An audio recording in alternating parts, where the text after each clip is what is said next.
નમસ્કાર મિત્રો, ફરી એક વખત તમારું સ્વાગત છે આરટીઓ એક્ઝામને લગતા એક નવા વિડીયોમાં, જેમાં શું તમે આરટીઓ લર્નિંગ લાયસન્સ ટેસ્ટમાં વારંવાર આવતા કેપ્ચા કોડથી પરેશાન છો? શું તમને ખબર છે કે નાની નાની 15 ભૂલોને કારણે તમારો આખો ટેસ્ટ રદ થઈ શકે છે? જો તમારો જવાબ આ છે, તો આ 10 મિનિટનો વિડીયો તમને 2026માં 100% પાસ કરાવવાનો છે.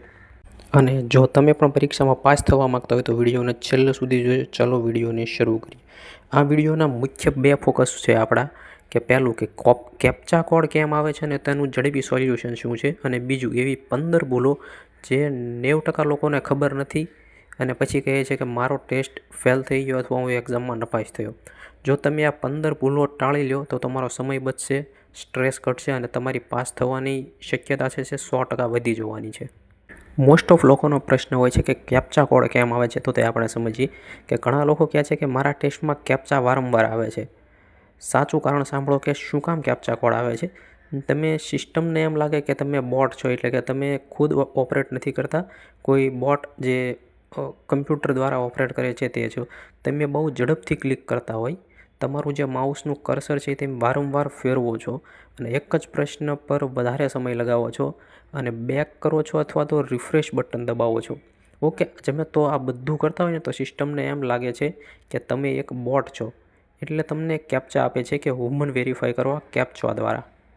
અને જો તમે પણ અગાઉ એક્ઝામ દેવા ગયા હોય અને તમે પણ પરેશાન છો આ કેપ્ચાથી, તો આ કેપ્ચાથી બચવાના 6 ગોલ્ડન રૂલ છે જે તમારી એક્ઝામના તમને પાસ થવામાં મદદ કરશે. પહેલું કે માઉસ છે ને એને શાંતિથી ચલાવો, એની વધારે હલચલ કરવી નહીં. બીજું કે રિફ્રેશ અને બેક બટન આવે ત્યારેય દબાવશો નહીં. ત્રીજું, કેપ્ચા આવે તો ગભરાવાનું નથી. અને ચોથું છે કોડ ટાઈપ કરતાં પહેલાં 2 સેકન્ડ રાહ જોવાની છે તમારે. અને પાંચમું જે મેન છે તે તમારે કેપ્સ લોક છે ને તે ઓફ રાખવાનો છે. અને બીજું, 3 વાર જો કેપ્ચા તમારો ખોટો પડશે ને તો સિસ્ટમ છે ને લોગ આઉટ કરી દેશે ઓટોમેટિક. એથી સાવધાન રહેજો. તમને એક્ઝામ્પલ દ્વારા સમજાવું કે માનો રમેશભાઈએ પ્રશ્ન વાંચ્યા વગર ઝડપથી 3 ક્લિક કર્યા, એટલે કેપ્ચા આવી જશે ઓટોમેટિક, કારણ કે એ કમ્પ્યુટરને એમ લાગશે કે આ બોટ છે, કોઈ માણસ એક્ઝામ નથી આપી રહ્યું. એટલે ફરી વખત કેપ્ચા આવશે અને ત્રીજી વખત કેપ્ચા આવશે એટલે તમારી જે એક્ઝામ તમે દો છો ઓનલાઈન તે ઓટોમેટિક લોગ આઉટ થઈ જશે. લોગ આઉટ થશે એટલે તમારી જે ટેસ્ટ છે ત્યાં તમને ઓટોમેટિક ફેલ બતાવી દેશે. એટલે આ સાવધાન રહેજો. આ 6 સ્ટેપ જોઈ લેજો જે તમારે ક્યારેય પણ કરવાના નથી. અને હવે ધ્યાનથી સાંભળજો, હું આ તમને 15 ભૂલો કહેવાનું છું જે તમને ફેલ કરાવે છે એક્ઝામમાં. તો 15 ભૂલો છે તે તમે ધ્યાનથી સાંભળજો. ભૂલ 1, ખોટી ભાષા તમે પસંદ કરીને જાઓ. માનો કે તમારે ગુજરાતી જોઈએ છે ત્યારે તમે અંગ્રેજી પસંદ કરી લીધી હોય. બીજું કે પ્રશ્નને પૂરો તમે વાંચતા નથી, કે નોટ એક્સેપ્ટ જેવો શબ્દ જ્યારે આવે ત્યારે તમે સ્કીપ કરી દો છો. ત્રીજું, તમે જ માઉસ સતત હલાવતા રહો છો. ચોથું, જો તમે મોબાઈલ પર ટેસ્ટ આપતા હોય તો મોબાઈલમાં નેટવર્ક આવી જા થતું હોય તો એ પણ સૌથી મોટી ભૂલ છે. અને પાંચમું, ટાઈમર તરફ તમે ધ્યાન નથી આપતા. છઠ્ઠી ભૂલ છે રિફ્રેશ બટન વારંવાર દબાવવું. સાતમી ભૂલ, કેપ્સ લોક ઓન રાખીને કેપ્ચા લખવા. આઠમી ભૂલ, એક પ્રશ્ન પણ વધારે તમે સમય આપો છો. નવમું, ગેસ મારવું એટલે લોજિક વગર તમે આ ડોળો જવાબ આપી દો. દસમું કે સાઇન અથવા સિગ્નલ જે આપેલા છે એ સિમ્બોલ તમે સમજતા નથી. 11મી ભૂલ, ઓડિયો ક્વેશ્ચનને ઇગ્નોર કરો છો. 12મી ભૂલ, પ્રેક્ટિસ ટેસ્ટ તમે નથી આપતા. 13મી ભૂલ, પીડીએફ વગર ટેસ્ટ આપવા તમે જાઓ છો. 14મી ભૂલ, મલ્ટિપલ ટેબ ખોલીને તમે ટેસ્ટ આપો છો. 15મી ભૂલ, ટેસ્ટ દરમિયાન ફોન કોલ કે નોટિફિકેશન આવે છે.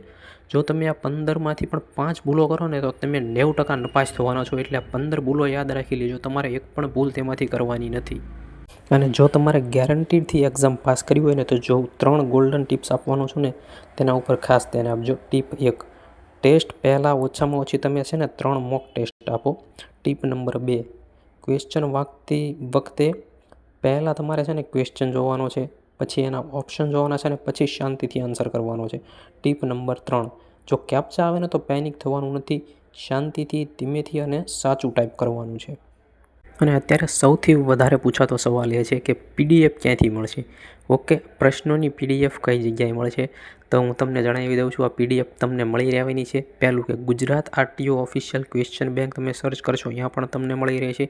બીજું, ડ્રાઇવિંગ ટેસ્ટ પ્રેક્ટિસ એપ્લિકેશન આવે છે, એમાં પણ તમને મળી રહેશે. અને ત્રીજું કે પરિવહન વેબસાઇટ છે, ત્યાં જશો ત્યાં પણ તમને આ પીડીએફ મળી રહેવાની છે.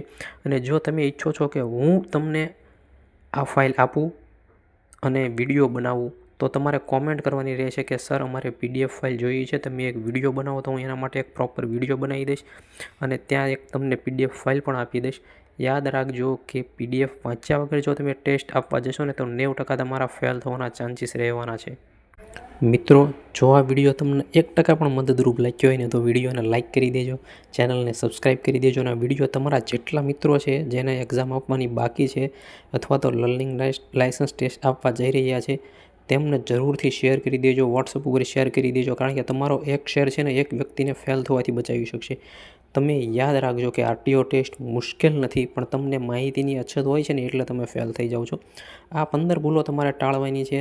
કેપ્ચાના રૂલને ફોલો કરો અને 2026માં તમે 100% જે એક્ઝામ છે તે પાસ કરવાના છે. આ વિડીયોમાં આટલું જ. આગલા વિડીયોમાં મળશું નવી માહિતી સાથે, નવા ટોપિક સાથે. ત્યાં સુધી આવજો મિત્રો. જય હિન્દ, જય ભારત, વંદે માતરમ.